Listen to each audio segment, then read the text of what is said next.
ஒரு சில அரசியல் நிகழ்வுகளுக்காக வேண்டியும்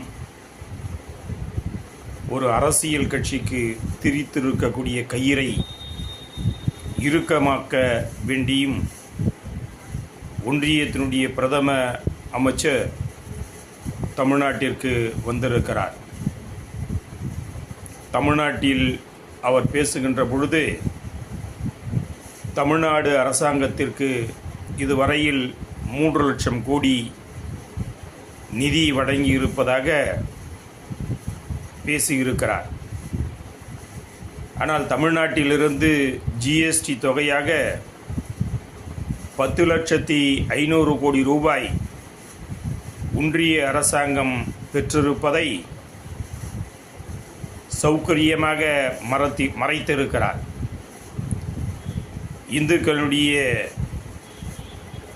சாம்ராஜ்யத்தை நிலைநிறுத்துவதற்காக ஆட்சி நடத்துவதாக கூறிக்கொண்டிருக்கக்கூடிய பிரதமர் மோடி அவர்கள் அவருடைய சொந்த மாநிலமான குஜராத்தில் மாத்திரம் காந்தி நகர் என்கின்ற பகுதியில் அவருடைய நண்பர் அதானி அவர்களுக்காக 100 கோயில்களை இடித்து தரைமட்டமாக்கியவர்.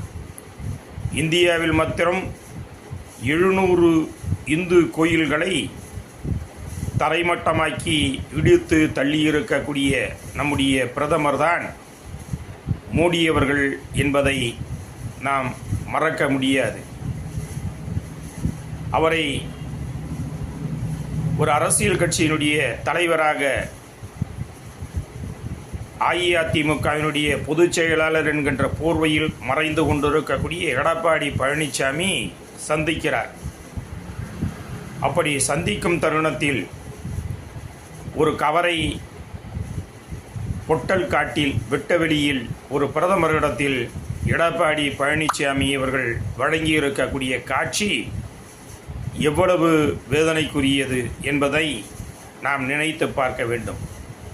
ஒரு ஒன்றியத்தினுடைய பிரதமர், இவர் ஒரு கட்சியினுடைய தலைவர், அவரை மறைமுகமாக சந்தித்து கவர் தர வேண்டியவர் பொட்டலில் வெட்ட வெளியில் ஒரு கவரை வழங்கியிருக்கிறார் என்று சொன்னால் அந்த கவரில் என்ன இருக்கும்?